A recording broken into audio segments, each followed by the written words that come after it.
Hello आप सभी लोगों को नमस्ते। उषा शाल देवभूमि चैनल में आपका स्वागत है। मैं हूँ देवभूमि उत्तराखंड से। तो चलिए एक नए ब्लॉग की शुरुआत करते हैं। मेरी ब्लॉग में मैं आज ब्लॉग में बता रही हूँ, दिखा रही हूँ आप लोगों को कि आज हम आश्रम में गए थे और वहाँ हमें एकदम प्राकृतिक खेती के बारे में बताया गया किस तरह से प्राकृतिक खेती करनी चाहिए, जो नेचुरल होते हैं, जिसमें रासायनिक उर्वरक तथा कीटनाशकों का प्रयोग नहीं होता है। तो जिससे कि आजकल लोग ना खेती करें तो उसमें केमिकल्स वगैरह मिला रहे हैं, तो जिसके इंसानों के स्वास्थ्य में फ़र्क पड़ रहा है, अनेक बीमारियां हो रही हैं ना। उसी चीज़ को हम लोगों को बता रहे थे वो, और महीना माता जी और दीदी आई थी उनके साथ। तो वही चीज़ हम बोलते किस तरह से हम घर में मतलब गोबर से या पत्तियाँ होती या अन्य चीज़ें, बहुत सारी चीज़ें बताई। हम खुद ही घर में उन चीज़ों से हम प्राकृतिक खेती कर सकते हैं, अपने खेतों में डाल सकते हैं। तो वही हमारे संस्था है गुरु महाराज जी की संस्था मानव उत्थान सेवा समिति, तो वो बोल रही यहाँ बता रहे थे हम यहीं से अपनी संस्था से देश विदेशों में ये चीज़ें फैले। तो आप लोग आगे ब्लॉग में देखिए। तो यही हम लोगों को समझा रहे थे, तो आप लोग आगे देखिए।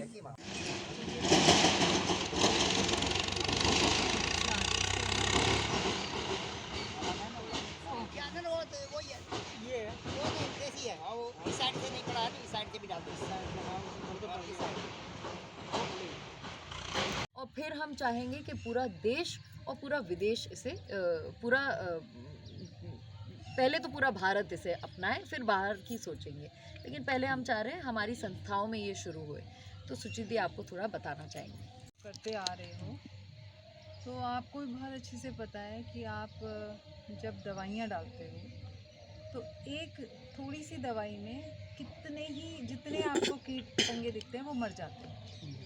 अब यही चीज़ें हमारे पेट में जा रही हैं तो वो हमें भी तो कहीं नुकसान ही पहुंचा रही होंगी ना। अब आप ये सोचो, जो हम दवाई डालते हैं उसका सिर्फ 1% जो है वो यूज़ होता है, बाकी सारा या तो वो पानी में बह जाता है या स्प्रे करते वक्त हवा में चला जाता है, और वो कहीं ना कहीं से लौट के वो इंसान के लिए ही आ रहा है। वो हम ही खा रहे हैं, वो हम ही सूंघ के खा रहे हैं, वो हम पानी के थ्रू खा रहे हैं। हर तरह से वो लौट फिर के सारा केमिकल हमारे पे ही आ रहा है। तो हमें अब इन चीज़ों से बचने का एक ही तरीका है कि हम ये जो केमिकल्स हैं, चाहे वो हम खाद के रूप में दे रहे हैं, चाहे वो हम कीटों को मारने के लिए दे रहे हैं, चाहे भंडारण के वक्त में दवाई डाल रहे हैं, हमें ये सारी चीज़ों को रोकना पड़ेगा। और ज़्यादा ये बीमारियों की तरफ जो जा रहे हैं ये बढ़ता ही जाएगा। छोटे छोटे बच्चों को आजकल ऐसी ऐसी बीमारियां हो रही हैं। दिल्ली में एम्स में एक बच्चों का वार्ड है, उसमें लिवर की प्रॉब्लम हो रखी है बच्चों को। मतलब वो लिवर का वार्ड है जहाँ हज़ारों बच्चे सिर्फ लिवर सिरोसिस या लिवर कैंसर से, करीब 4 से 5 हज़ार बच्चा इस वक्त वहाँ पे है।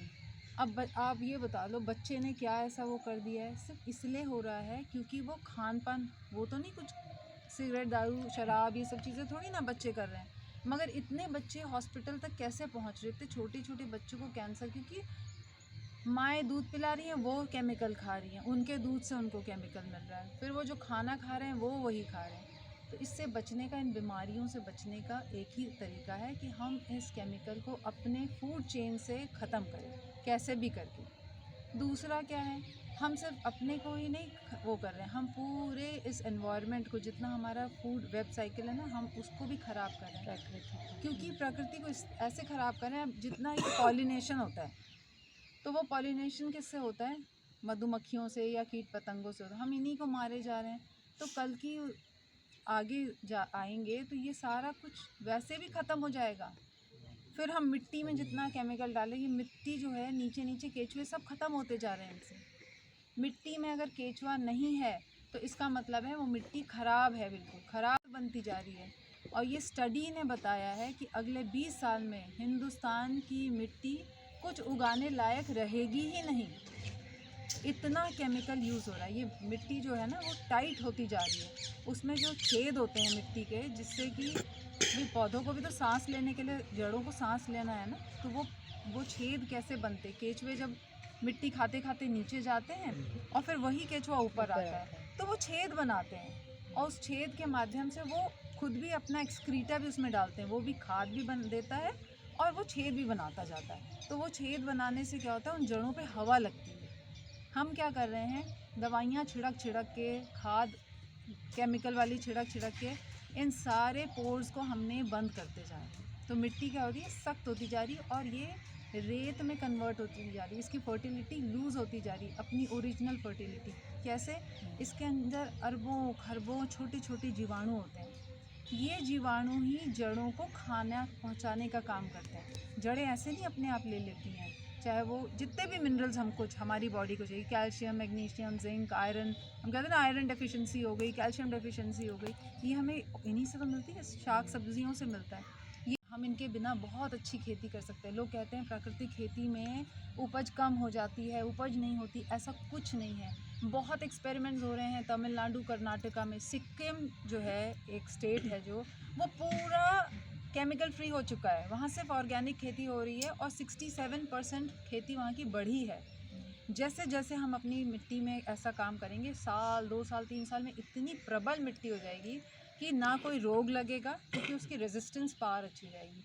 हम ही दवाई खाते तो हमें रोग ज़्यादा होते हैं, हम दवाई नहीं खाते तो हम ज़्यादा ताकतवर। बोलते हैं ना, दवाइयों को दूर रखो अपने से। इसके संग ये छोटा सा एग्जाम्पल, आप जंगल में चले जाओ, जंगल में आपको 12 मास कोई ना कोई फल मिल रहा है। वहाँ क्या कोई पानी देने आता है? कोई पानी देने नहीं जाता। वहाँ कोई खाद देने जाता है? वहाँ कोई खाद देने जाता।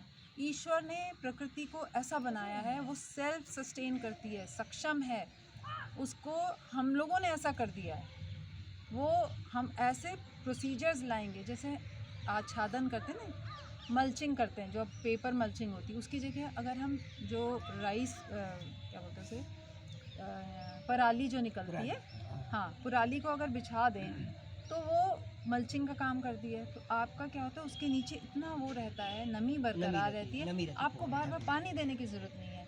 दूसरा, उनको जीवाणुओं को जीने के लिए अच्छी जगह मिलती है, उनको केचुओं को और मल्टीप्लाई करने की अच्छा वो एनवायरनमेंट मिलता है। तो हम धीमे धीमे अपने खेतों में वो सारे प्रोसीजर्स लाएंगे कि आपको ये लग रहा है शुरू में कि मेहनत ज़्यादा है, बाद में ये ऑटो ट्यून हो जाएगा। आपको इतनी मेहनत करनी ही नहीं पड़ेगी। ये पहले साल दूसरे साल की मेहनत है, और वो भी पहले साल की है कि आपको बार बार स्प्रे करने पड़ें। बाकी बाद में आपकी फसल इतनी बढ़िया हो जाएगी, उसमें अपने आप रोग नहीं लगेगा, क्योंकि वो इतना रेजिस्ट। हम अपने बीज रखेंगे जो हम अभी उगा रहे हैं, अगले साल हम अपने ही बीज, क्योंकि हमको अपने ही बीजों को, क्या हमने इतनी मेहनत करके ये बीज बिना दवाइयों वाले फसल से निकाले हैं, तो ये क्या होगा, यही बीज बहुत ताकतवर होंगे। मिट्टी से मिलता है। मिट्टी को कहाँ से मिलता है? मिट्टी में कहीं नहीं होता है। मिट्टी में जो जीवाणु होते हैं वो क्या करते हैं, इन जड़ों को इस तरह से उसको कन्वर्ट करते हैं कि जड़ें उसको एब्जॉर्व कर पाएँ। अगर ये कीटाणु नहीं रहेंगे, जीवाणु नहीं रहेंगे, तो जड़ें ये पोषण एब्जॉर्ब नहीं कर पाती हैं। तो हम आज जो सेब खाते हैं, आज से 50 साल पहले वही सेब उसी पेड़ का जो न्यूट्रिशन देता था, उसका अब आधे से भी आधा दे रहा है। क्यों? क्योंकि उसको खुद को ताकत नहीं है। उस सेब वो भुसभुसा सेब है बस, उसमें ताकत नहीं बची है। तो जो हम ये खा रहे हैं, अनाज हो, सब्जियां हो, इसमें ताकत नहीं बची है। इसलिए आज छोटे बच्चे, जवान लोग काम नहीं कर सकते। पहले को देखो कितने मरकट होते थे, खूब अपने आप कर लेते थे, क्योंकि वो चाहे मोटा अनाज खाते थे, मगर उसमें इतनी ताकत होती थी। अब ये ताकत जा चुकी है इससे, क्योंकि हमने मिट्टी को ख़त्म कर दिया है। मैंने कहीं सुना था कि जैसे विटामिन सी होता है ना, हमें कहते हैं कि विटामिन सी लेना चाहिए।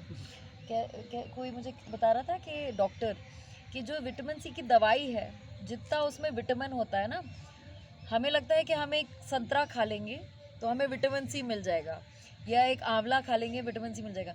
वो कहते हैं कि आपको या कितने 12 हाँ, या कितने खाने पड़ेंगे, 11-12 आप संतरे खाओगे एक बार में, के लिए तब आपको वो एक गोली का असर आएगा। विटामिन सी मिलेगा। जबकि पहले ऐसा होता था कि इतना उसमें पावर होता था वो एक संतरे में कि वो आपका कंप्लीट हो जाता था। अब के ज़माने में आपको इतने खाने पड़ेंगे। आप सोचोगे इतना ख़राब कर रहे हैं हम, और वो इंसान ही मिलकर ख़राब कर रहे हैं। अच्छा, और दूसरी चीज़ क्या है ना, हमको ये समझना पड़ेगा, ये जो हमारी निर्भरता होगी ना केमिकल्स पे होगी, तो इनमें बीमारियां भी कम लगेंगी। तो ऐसा नहीं है, केमिकल के बिना खेती नहीं हो सकती। ये वो टाइम पे केमिकल्स आए थे जब हिंदुस्तान में लोग ज़्यादा थे और अनाज बहुत कम होता था। 50 के दशक में ग्रीन रेवोल्यूशन आया, तो उस वक्त सरकार ने ही ये इंट्रोड्यूस कराया था, और तब मिट्टी तब तक मिट्टी में सिर्फ गोबर खाद से ही होता था, सिर्फ गोबर खाद ही यूज़ होती थी, उससे ही जो उर्वरकता मिल जाती थी उससे होता था। तो उसके बाद जब ये दवाइयाँ छिड़की तो ऑब्वियसली इसमें न्यूट्रिशन तो था ही, नाइट्रोजन ये सब, तो फसल तो बहुत अच्छी हो गई। मगर विद सालों साल क्या हो गया, पहले जहाँ 1 ग्राम यूज़ होती थी अब वो 10 ग्राम, 100 ग्राम, 1 किलो तक वही चीज़ यूज़ होने लगी, क्योंकि मिट्टी उससे रेजिस्टेंट होती जा रही है, उससे उतना पूर्ति नहीं होती उसकी, वो पहले ही इतनी रेजिस्टेंट हो गई है। हम आपको इसको पीछे लाना है हमको। तो अब हमको क्या करना है, यहाँ पे सिर्फ वो वाली गाय जिनके यहाँ पे हम होता है उनमें ऐसे कुछ केमिकल्स पाए गए, धूप पड़ती है जब इनके उसमें, तो ऐसे फाइटोकेमिकल सिक्रीट होते हैं जिससे कि ऐसे उनके हार्मोन्स रिलीज़ होते हैं कि उनकी जो यूरिन होती है उसमें करोड़ों अरबों की तादाद में ये माइक्रो ऑर्गेनिज्म या सूक्ष्म जीवाणु रहते हैं। अब हम क्या करेंगे, इसको लेकर इसका कल्चर करेंगे। इसमें हम इस कल्चर को बनाने के लिए इसमें गुड़, बेसन, ये सब चीज़ें डालेंगे ताकि हम इन जीवाणुओं को मल्टीप्लाई करें, अरबों खरबों और बनाएं, और फिर हम वही जीवाणु अपने खेतों में डाल लें। ये वही एक्सरसाइज है कि हमें वो बस जीवाणुओं को मल्टीप्लाई करके खेतों में डालें। जो आज किया है हमने, ये चीज़ हम कल और बनाएंगे, मतलब हम ड्रमों में 200-200 लीटर बनाएंगे। फिर हम उसको जब भी सिंचाई होगी आगे, इसी पानी से सिंचाई होगी। जो हम ड्रमों में बनाएंगे ना, इसी पानी से ही सिंचाई होगी। इसमें हम गोबर डालेंगे, गौमूत्र डालेंगे, गुड़ डालेंगे, कल मैं आऊँगी तो बना लेंगे, और बेसन डालेंगे। ठीक है, तो बेसन और गुड़ क्यों डाला जाता है, ताकि जो जीवाणु बन रहे हैं उनको भी खाना मिले। बेसन में प्रोटीन होता है, उनको खाना चाहिए बढ़ने के लिए, तो इसलिए हम बेसन डालते हैं। ही नहीं है। अच्छा, किसी को कोई सवाल पूछने हैं तो अच्छा, ये मटर भी है। सुनिए, अब आपको क्या करना है, इसको छोड़कर, धनिया को छोड़कर इन सारे बीजों को कल धोएंगे। अच्छा, क्योंकि ये हमारे पास देसी बीज नहीं है, इस खेती में हमें देसी बीज लगाने होते हैं। सब्जियों के बीज में गेंदे की पौध लगाना। अच्छा, और दूसरा फ्लावर्स जो होते हैं ना, वो इंसेक्ट्स को अट्रैक्ट करते हैं, तो वो तो हमको फ्लावर्स इसलिए भी चाहिए होते हैं, दोनों वेज में, क्योंकि उनके बड़े बड़े नहीं गेंद डाल दिया करिए।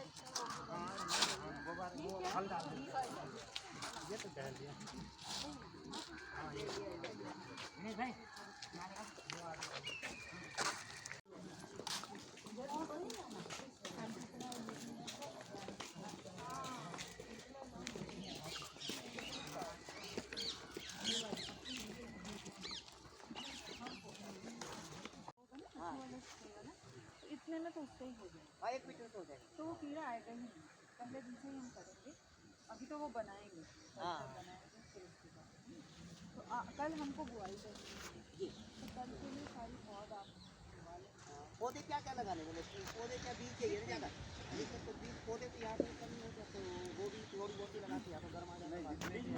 क्या क्या है, नहीं जो भी ऑर्गेनिक सब्जियां बोएंगे यहाँ पे, तो उसी की वो चल रही है, डिस्कस चल रहा है ऑर्गेनिक सब्जियां, जिससे कि बीमारियां भी नहीं होती। यहाँ पे एकदम ऑर्गेनिक सब्जियां का उपजाऊ करेंगे।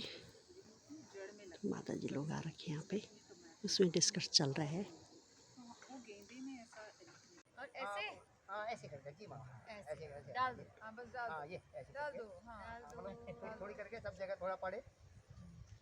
यहाँ आइए, यहाँ आइए, यहाँ आइए, उधर चल देते ऊपर से, हाँ वो चला कुछ इधर से डालेंगे, कुछ इधर से। बीज बो रहे हैं ये ना, इसमें ऑर्गेनिक एकदम ऑर्गेनिक बीज है इसमें, मतलब प्योर ऐसी चीज़ें डाली जिससे बीमारियाँ नहीं होती। 2 घंटे भिगा के रखा है इनको, और खाना करना है क्या? माता जी के हाथों से डाला जा रहा है, नैना माता जी के हाथों से और हंस जी के हाथों से डाला जा रहा है।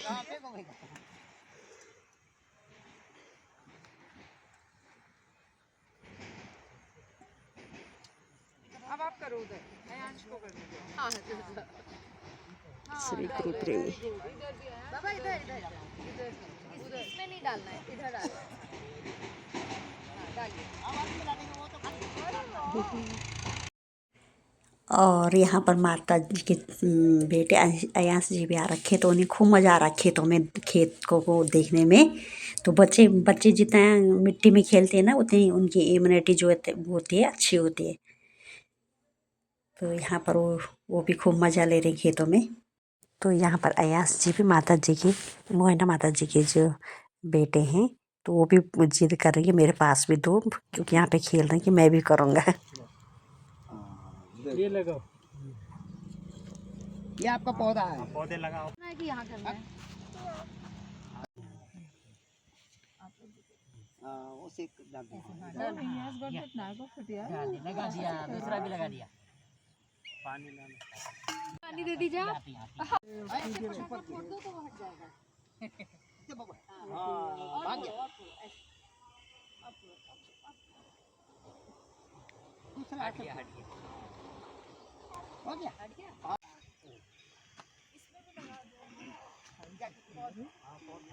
हाँ, देखते पौधे लगा देना और सब हो जाएगा।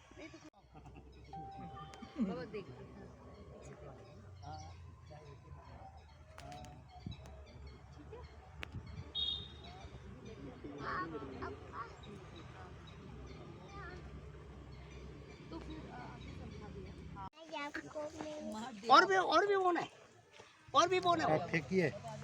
दूसरा वाला लाऊं? अरे तो भी तो वो फरवरी में बोते, वो फरवरी में। अभी फली का कुछ नहीं, मटर मिलेगा। बीन्स बोल के लेट हो गई, पर बीन्स बोलते थे, पर फ्रांस बीन्स वो वाली जो बहन जी उन्होंने कमेंट कर रखा था कि गुजरात वाली बहन जी का जय श्री सदानंद, तो आपको भी जय श्री सदानंद।